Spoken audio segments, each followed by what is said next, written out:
अस्सलाम वालेकुम। कैसे हैं आप सब? उम्मीद है कि आप सब खैरियत से होंगे। मैं भी बिल्कुल ठीक हूँ अल्हम्दुलिल्लाह। आज मैं आपके साथ जो रेसिपी शेयर करने लगी हूँ वो है कद्दू का रायता, जो गर्मियों में हर घर में बनता है और बहुत ही शौक़ से खाया जाता है। अब हम इसे जल्दी से बनाना स्टार्ट कर लेते हैं। इसके लिए मैंने एक कद्दू लिया, कद्दू या घिया आप जो भी कहते हैं, मीडियम साइज़ का प्याज, मीडियम साइज़ का टमाटर और 2 से 3 अदद मैंने छोटे साइज़ में सब्ज़ मिर्चें ली हैं। सबसे पहले काम जो करना है वो ये है कि हम कद्दू को अच्छी तरह से धोएंगे। मैंने तो सब चीज़ें यहाँ पे धो के रखी हुई हैं, तो आप पहले कद्दू को अच्छी तरह से धो लें। इसका बारीक सा छिलका उतार के हम इसे कद्दूकश कर लेंगे, ठीक है। ग्रेट करने के बाद अब हम चूल्हे पे एक बर्तन रखेंगे और कद्दू को उसमें डाल देंगे। हमारे घर गर्मियों में ये रायता तकरीबन डेली ही बनता है। बहुत ही मज़े का होता है, हेल्दी होता है, इसलिए सब बड़े शौक़ से खाते हैं। अब हम इसमें डालेंगे 1.5 कप पानी। मैंने यहाँ पे जो कप इस्तेमाल किया है वो 250 ml का है। इसमें मैं 1.5 कप पानी डालूँगी। पानी बहुत ज़्यादा नहीं डालना, इतना पानी डालना है कि हमारा जो कद्दू है वो गल जाए उस पानी में और पानी को हमें दोबारा वेस्ट भी ना करना पड़े। अब हम इसे हाई फ्लेम पे 15 मिनट तक बॉईल करेंगे। जब बॉईल होना शुरू हो जाएगा तो हम इसे 1-2 दफ़ा हिलाएंगे ताकि अच्छी तरह से पक जाए। देखिए 15 मिनट के आसपास हो गए इसे पकते हुए।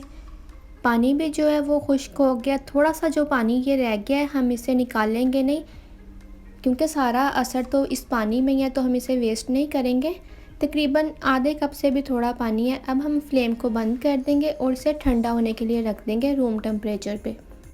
ठंडा होने के बाद मैंने इसे एक बाउल में निकाल लिया है। देखें थोड़ा थोड़ा सा पानी है इसमें। अब हम इसमें डालेंगे टमाटर और सब्ज़ मिर्च। सब्ज़ मिर्च से इसका टेस्ट बहुत अच्छा आता है। आपने भी ज़रूर डालनी है, अपने टेस्ट के मुताबिक कम या ज़्यादा कर सकते हैं। अब हम इसमें डालेंगे प्याज बारीक कटा हुआ। प्याज डालने के बाद अब हम इसमें डालेंगे दही। दही मैंने 1.5 पाव लिया है, जिसे अच्छी तरह से फेंट लिया है। ये रायता 3 से 4 लोगों के लिए काफ़ी है।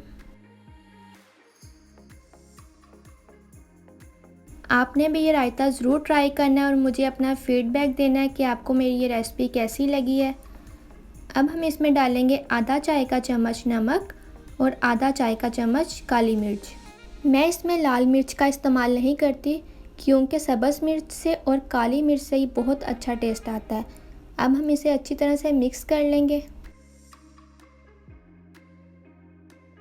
तैयार हमारा बहुत ही मज़ेदार सा कद्दू का रायता, जो हमने बहुत सादा तरीके से बनाया है। मैं इसे इसी में सर्व कर दूंगी। अगर आपको ये वीडियो अच्छी लगे तो इसे लाइक करें, शेयर करें अपने फ्रेंड फैमिली मेम्बर के साथ और चैनल को सब्सक्राइब करना मत भूलिएगा। मिलते हैं नेक्स्ट वीडियो में, तब तक के लिए इजाज़त दीजिए। अपना बहुत ज़्यादा ख्याल रखिएगा, मुझे अपनी दुआओं में याद रखिएगा। अल्लाह हाफिज़।